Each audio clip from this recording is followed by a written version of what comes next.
humanity sets the agenda. Assalamu alaikum wa rahmatullahi wa barakatuh, and welcome back to the mid-morning show here on Salam Media with me, Zaheerah Bham-Ismail.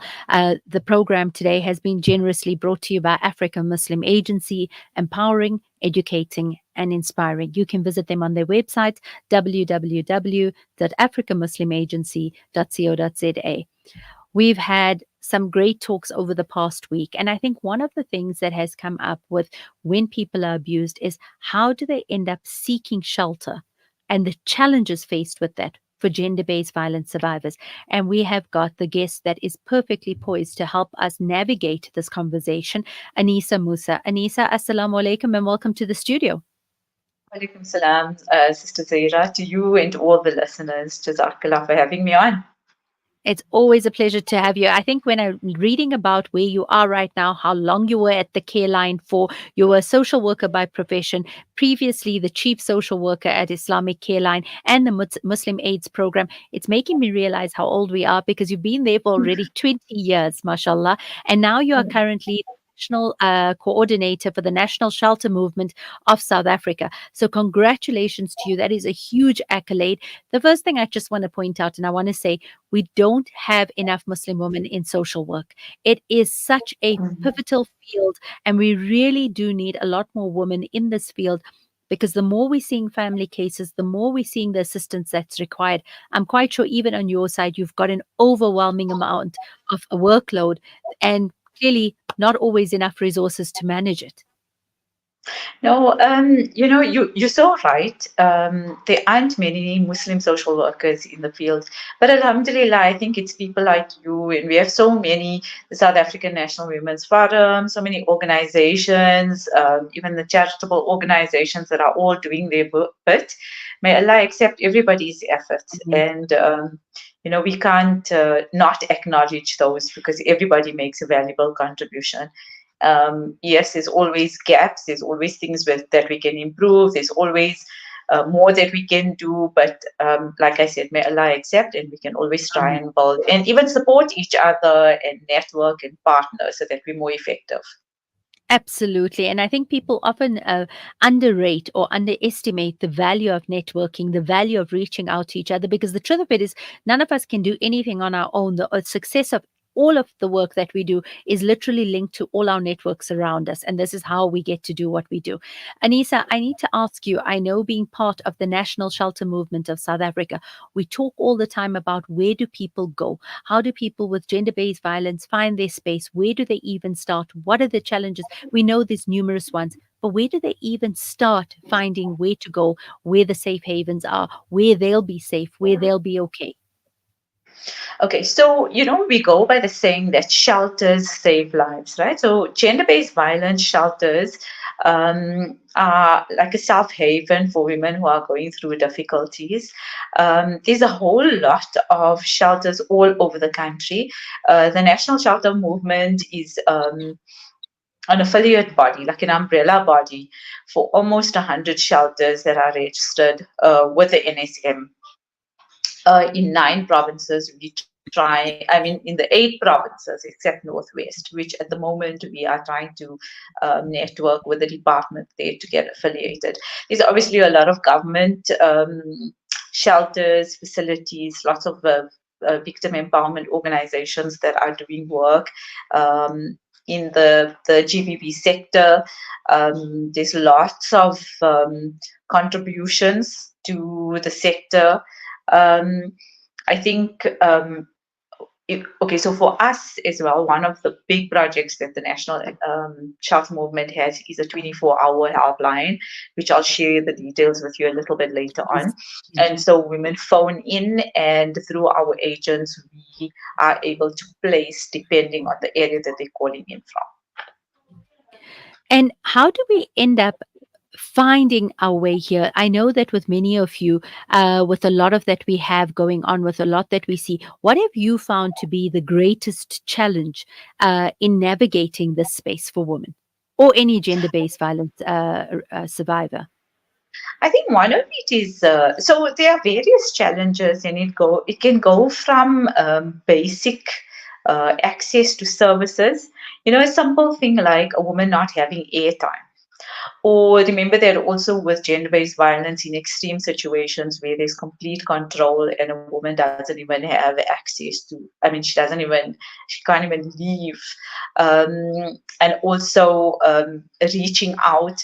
Sometimes it could be women in rural areas who don't have access to services, who are not knowing those services.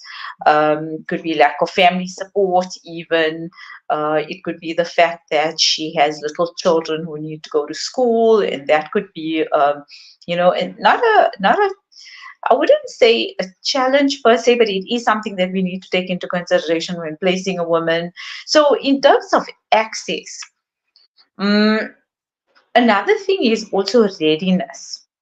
Mm. I think sometimes women are not, they may know that they're in a situation that requires immediate exit, if I were to say. Um, but she may not be emotionally or mentally ready. And I think that's something that we're also seeing at our helpline, is that you'll get callers and sometimes we try to phone them back and they're not. So it's very important also for us to try and prepare them. Living in a shelter also is not easy. It comes with a lot of adjustment. It requires adjusting to people who comes with their own set of challenges and difficulties. It comes with diversity, it comes with rules, it comes with restrictions. And the restrictions are also, one needs to understand that the restrictions are placed for the safety of these women. And then also transport. So those are just some of the basic things in terms of getting to a shelter and being effectively placed. I think you mentioned two very pertinent points for me. The one is access, because very often when people come into these environments, it's not something that they're coming in alone. They may have children over a certain age, and certain homes, you're not allowed to take children over a certain age because that falls under a completely different criteria. And we are governed by the laws of the country, which is meant to be and put into place to protect individuals in this situation. But the one thing you spoke about is the readiness. And I think many of us miss that because so often we think, there's a problem, you're in an abusive situation, we need to get you out of there, we're providing a safe space, you need to just go.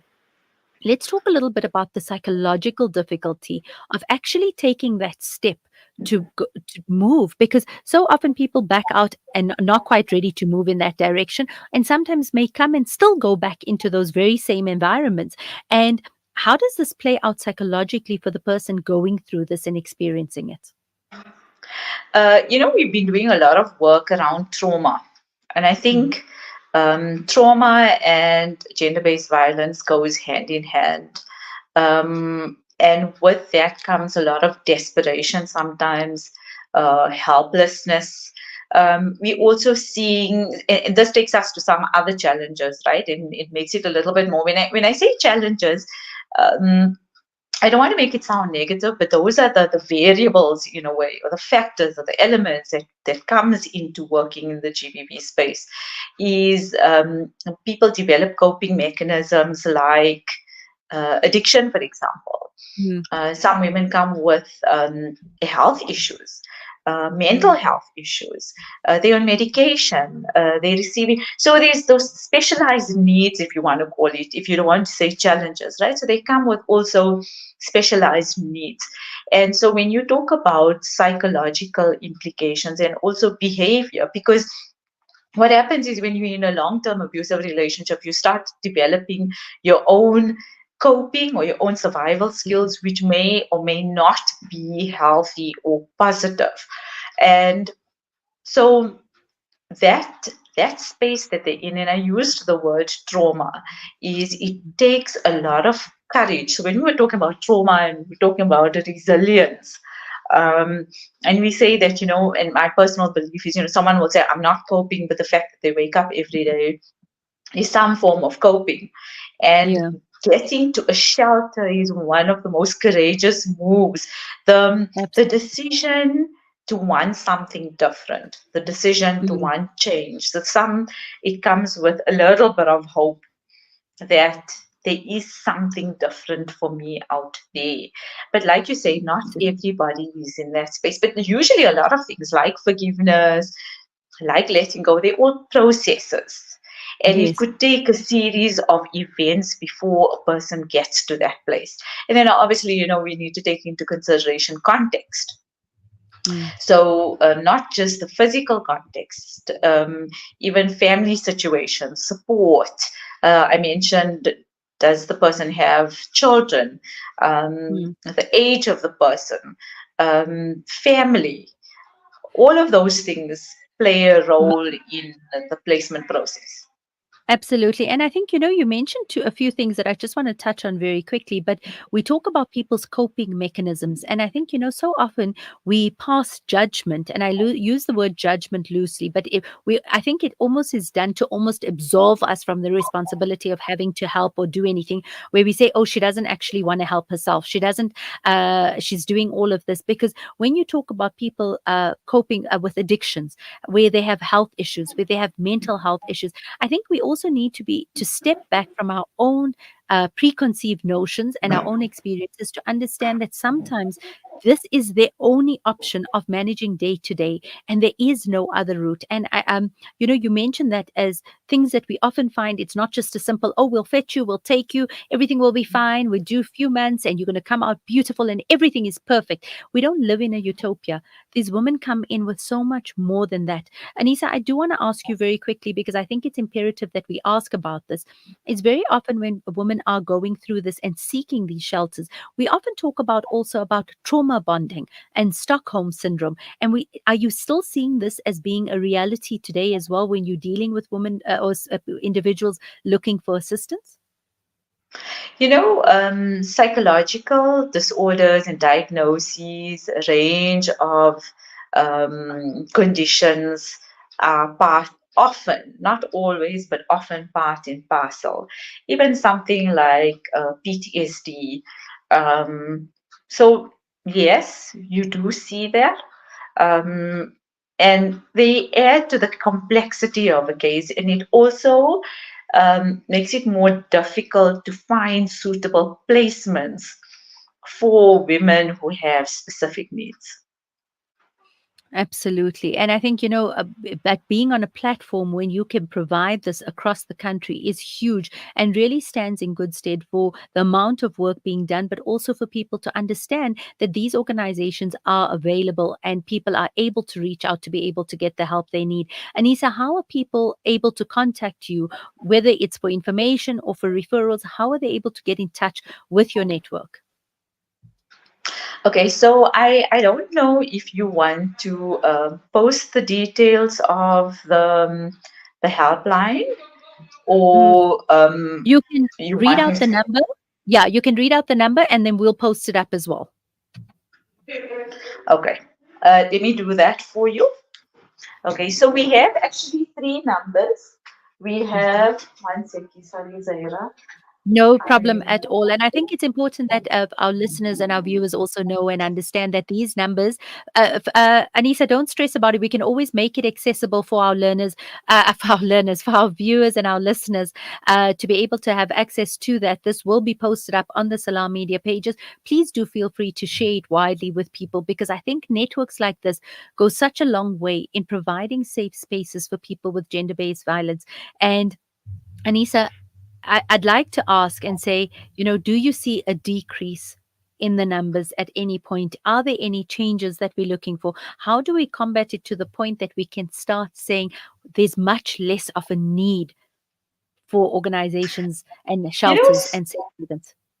Sadly enough, Zaira, we're making a lot of strides. It's like I said, there's a lot of people doing a lot of work in the sector. It's like we make some strides and then some. So you're still going to see whether it's even challenges with not enough resources, or as you know, I'm not sure if you know, but recently, well, actually, this has been going on for like a year now, more robustly, is the funding challenges, especially with organizations and NPOs in Gauteng, which Mm, then affected shelters and our ability to place, because then either shelters were suspending services or they were shutting down.